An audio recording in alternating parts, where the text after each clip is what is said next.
이것도 남편이라고 철석같이 믿고 결혼까지 한 제가 다 한심해집니다. 이혼 마무리 단계에 와서 이렇게 제 이야기도 한번 사연으로 전해보게 되었네요. 결혼 준비를 시작할 때부터 시어머니하고는 크고 작은 마찰들이 하나둘씩 있기는 했습니다.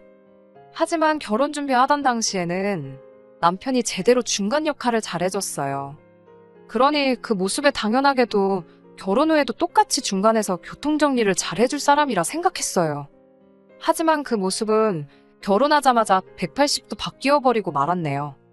차라리 처음부터 시모말에 거역을 못한다, 그렇게 딱 못을 박아두었다면 애초에 결혼이고 뭐고 생각조차 하지 않았을지도 모르겠어요. 이미 이렇게 돼버린 마당에 다 늦은 후회고 그런 거 다 알지만 지금 생각해도 너무 억울할 때가 이따금씩 있네요. 시모는 좋게 말하면 한결같은 사람이었어요.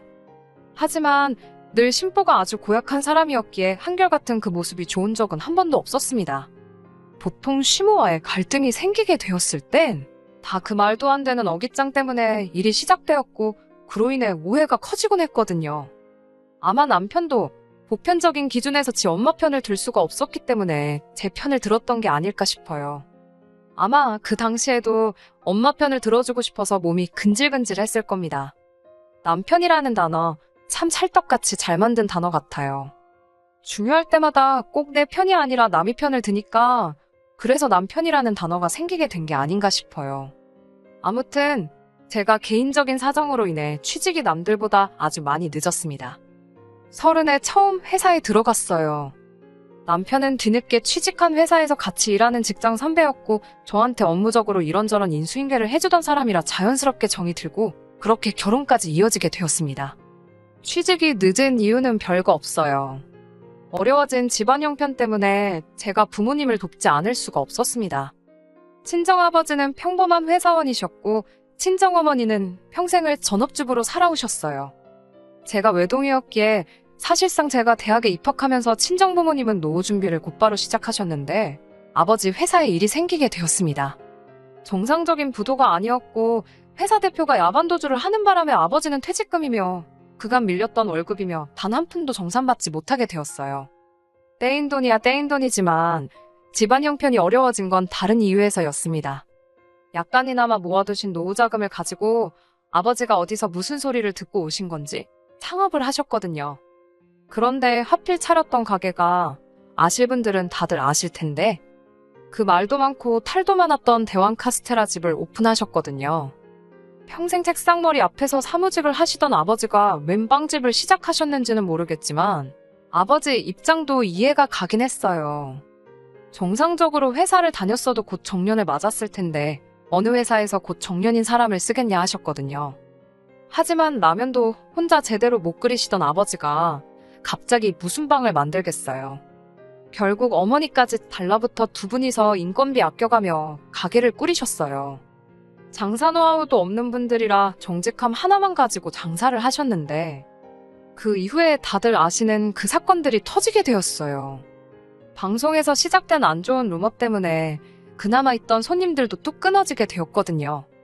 어머니께서 어떻게 가게를 살려보겠다고 고군분투하다가 건강이 악화되는 바람에 결국 당시 취직을 준비 중이었던 제가 어머니 대신 가게를 돌봐야 했고요. 가게가 망해도 이상하지 않을 상황이라 너무 힘들었습니다. 그런데 어쩌겠어요. 친정부모님 노후 자금이 홀랑 들어가 있는 가게인데 최선을 다해서 열심히 했습니다.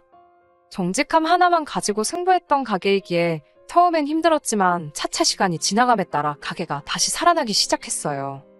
나중에 가선 방송에서 시작된 루머도 서서히 사람들이 잘못된 정보라는 걸 인지하기 시작했고 오히려 경쟁 가게가 다 망해버려서 나중에 가선 타 지역에서도 입소문 듣고 손님들이 찾아올 정도로 장사가 잘 되기 시작했습니다.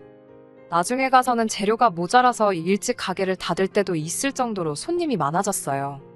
그때쯤 어머니도 건강을 회복하셨고 아버지의 전 직장 동료였던 분들이 투자를 해준다며 이 사무점 이야기도 막 나올 때쯤이었어요. 전화위복이 되어서 돈이 잘 벌리게 된 상황이다 보니 부모님은 제가 가게 일을 계속했으면 하셨지만 저는 질리기도 했고 어쨌든 여태 대학 공부한 것도 있고 회사 생활 못 해본 게 한이 되어서 가게를 나와 취직 준비를 시작했어요. 이러나 저러나 가게는 제 적성에 맞지도 않았고요. 그런데 취직도 쉬운 게 아니더라고요. 1년이라는 준비기간 끝에 결국 저는 취직에 성공을 했습니다. 그리고 회사 생활을 시작하면서 남편을 만났고 1년 정도의 연애 끝에 결혼 준비를 시작하게 되었습니다. 하지만 제가 모아놓은 돈이 그렇게 넉넉한 편은 아니었어요. 여태껏 부모님 가게를 돕긴 했지만 제가 가게를 돕던 시기에는 워낙 어려운 때라 월급이랍시고 그냥 용돈 정도만 받고 일을 했었거든요. 그마저도 취직 준비하면서 반 가까이 써버리게 되었고요. 회사 생활 1년 하긴 했지만 연봉이 엄청 좋은 회사도 아니라서 모아놓은 돈이 딱 4천. 그게 전부였어요. 물론 저희 부모님이 가만 계실 분들은 아니었지요. 당시에 이 사무점 이야기 때문에 부모님이 돈을 좀 모아놓은 상황이었는데 가게 차릴 돈을 저에게 다 주신다 하셨어요. 제가 3년 취직도 안 하고 가게에 묶여있던 시간에 비하면 그 돈은 돈도 아니라고 그냥 주신다고 했는데 제가 한사코 거절했습니다. 물론 결혼 준비를 하던 시기라 이 사실을 남편에게 말을 해줘야 하나 말아야 하나 고민이 되긴 했습니다. 제가 집안 사정 때문에 취직이 늦은 걸 알고 있던 남편이 당시 제 주머니 사정에 대해서 지레짐작을 했었나 봅니다. 그래서 그 상황을 말해주기 전에 벌써 남편이 자기 명의로 된 집도 있고 가전이나 가구도 자기가 쓰던 게 있으니 너는 그냥 몸만 오면 된다는 식으로 이야기를 했어요. 몸만 오라고 해서 좋다구나 하고 결혼을 결심한 건 아니에요. 이러나 저러나 어쨌든 저도 사천이라는 돈이 있으니 해갈 수 있는 건 해갈 계획이었습니다. 그런데 남편의 집에 찾아가 보니 그 돈으로 뭘 하는 것보다 온전히 모아두는 게 낫겠다는 생각부터 들었어요. 남편 명의의 그 집이 남편이 취직 후 얼마 되지 않아 시모가 돈을 보태주면서 사게 되었다고 해요. 당시 아버님이 돌아가시면서 남긴 돈이 있는데 시모 혼자 노후 대책으로 다 써버리기엔 미안했는지 이것만 받고 떨어지라는 식으로 3천을 보태주셨다고 해요. 그런데 그 문제의 집이 아마 완공된 해가 제 생년월일보다 훨씬 먼저일 것 같은 오래된 구축 빌라였거든요. 게다가 위치도 안 좋았어요. 가장 가까운 대중교통수단인 버스를 타러 가는 데까지 10분을 걸어야 했고 지하철역도 버스를 타고 한참을 가야 했었거든요. 그래서 남편한테는 결혼하면서 둘이 열심히 모아가지고 2년 내로 다른 집으로 이사를 가자는 이야기를 했습니다. 남편 말대로 일단 저는 몸만 가고 제가 모아놓은 돈은 손도 대지 않고 고스란히 남겨둘 계획이었어요.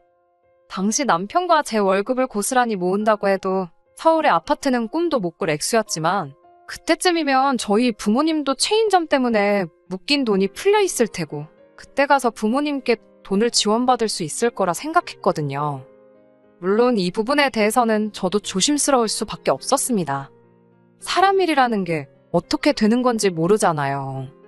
더군다나 저희 부모님은 벌써 한번 폭삭망할 뻔한 상황을 겪으시기도 했었다 보니 제가 그 돈을 무조건 해주실 거라는 식으로 미리 말을 꺼내놓을 수는 없는 상황이었어요. 그래서 그냥 그때 상황 봐서 이야기를 하기로 혼자 결정했지요.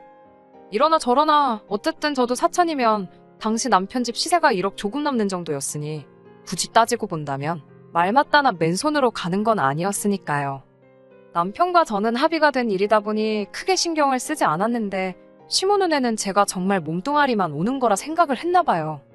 그리고 그걸 빌미로 시모가 저에 대해서 안 좋은 감정을 가지고 있을 거란 생각은 그 당시에는 하지 못했습니다. 하루는 결혼식을 몇 달 앞두고 있던 시기에 시모가 저희를 불러내서 같이 점심 식사를 하게 되었습니다. 식사가 끝나고 시모가 자기랑 어디 가볼 곳이 있다고 해서 따라갔는데 신혼가전 많이들 사는 대형가전 매장이었어요. 처음엔 왜 여길 오셨는지 의아했지요. 혼수는 따로 없이 새로 집을 장만할 때까진 남편과 서로 돈만 모으기로 했는데 말입니다. 시모는 저를 계속 끌고 다니면서 김치냉장고며 에어컨이며 세탁기까지 신혼가전들을 계속 구경을 하셨어요. 그래서 혹시나 남편이 시어머니한테는 따로 우리 사정을 이야기하지 않은 건가 싶기도 했고 혹시나 결혼한다고 우리 혼수를 해주시려는 건가 싶어서 그때는 감동스럽기까지 했어요. 그런데 그게 아니더라고요. 커다란 냉장고를 두고 저건 어떠냐고 물으시는데 솔직히 남편 집이 평수도 14평짜리고 해서 저런 대형 냉장고가 들어갈 자리가 없었어요. 좁아터진 현관이나 통과할 수 있을지 싶었거든요. 그래서 제가 마음만 받겠다고 말씀드리려고 나중에 사주셔도 된다고 이야기했는데 시어머니가 사주긴 뭘 사주냐며 정색을 하더라고요. 그러면 이게 다 뭘 보러 온 건가 했더니 요즘 시대에 맨몸으로 시집 오는 여자가 어딨냐며 시어머니 집 가전을 제 돈으로 바꿔놓으라 하는 겁니다. 그거라도 받아내지 않으면 당신이 너무 손해보는 기분이겠다면서요. 다행히 이때는 남편이 시어머니 하는 걸 보고 곧바로 제 편을 들어줬습니다. 이러나 저러나 남편도 솔직히 30년도 넘은 구축빌라에 살면서 내 집장만 했다 하기도 그렇고 출퇴근도 너무나도 고통스러우니 하루라도 빨리 그 집구석을 탈출하고 싶어 했고요. 아무튼 남편이 제가 아무것도 안 해오는 거 아니라고 하지 않았느냐며 중간 역할을 잘해주는 덕에 큰 트러블은 더 일어나지 않았습니다.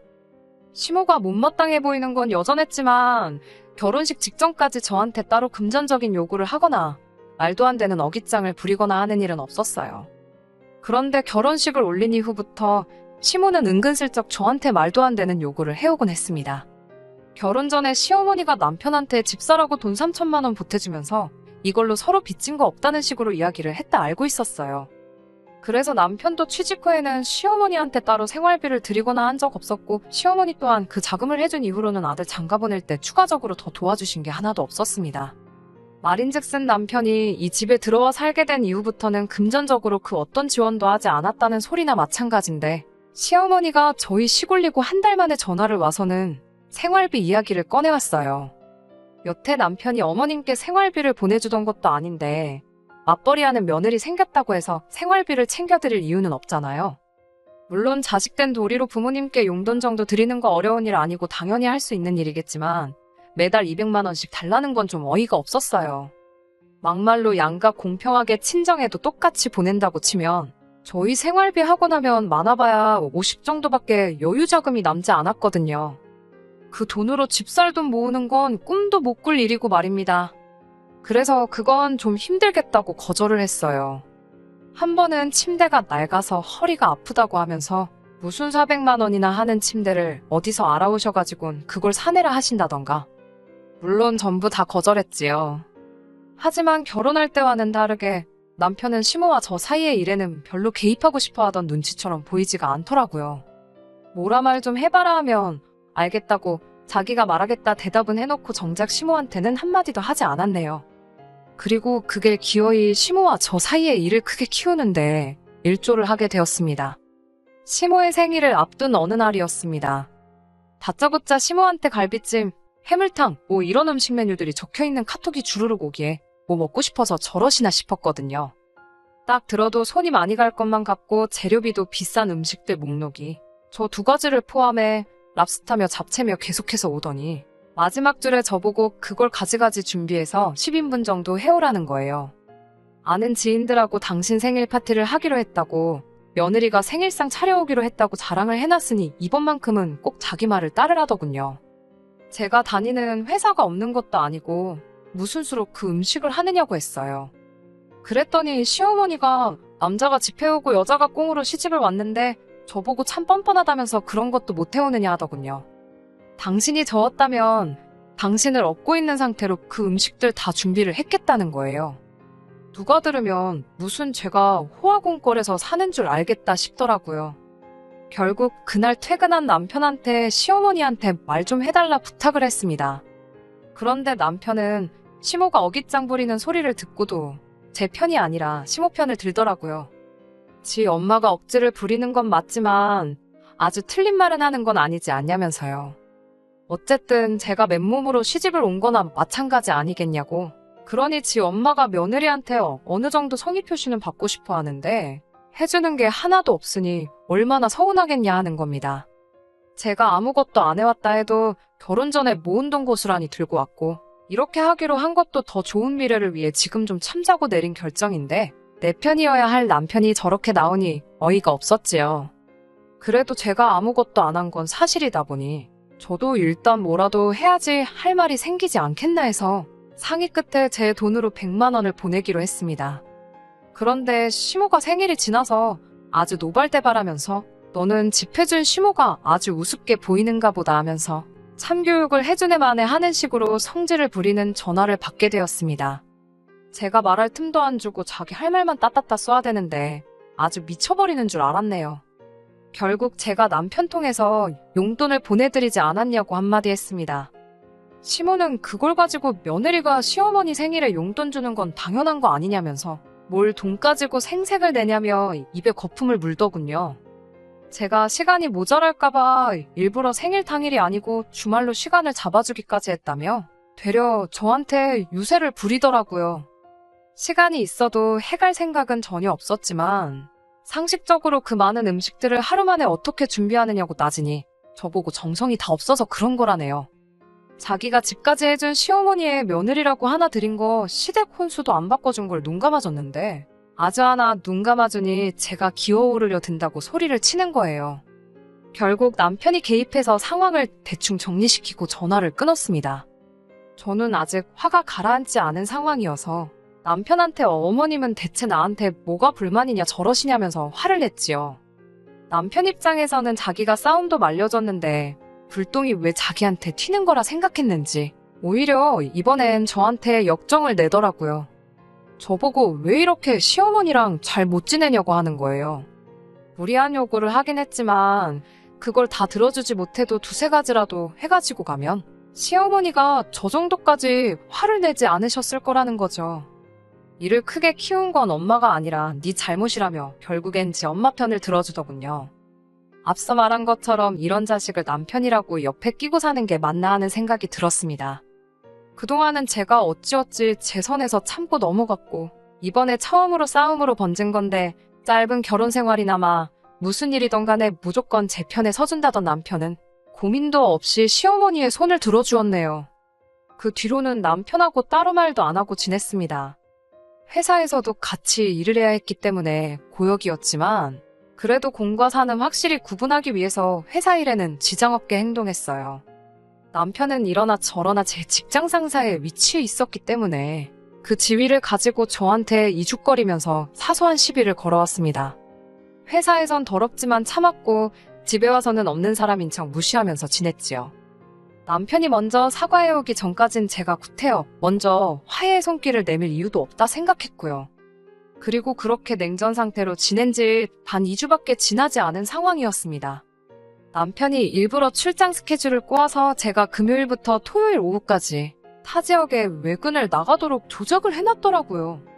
업무상으로는 중요한 일이었기 때문에 군소리 없이 다녀왔는데 다녀오고 집에 오니 남편이 아주 깜짝 선물을 준비해 놓았습니다. 차라리 주말에 출장을 보낸 게 화해를 하기 위해 깜짝 쇼를 한 거라면 그 정성이 갸륵해서 용서라도 해줬겠는데 그런 선물이 아니었어요. 14평짜리 비조가 터진 빌라에 혼자 사는 시어머니를 모셔왔더군요. 제가 퇴근 후 공부할 때 쓰던 공부방을 시어머니한테 넘겨놓고선 시어머니가 한동안 같이 지내게 되었으니 그렇게 알라는 겁니다.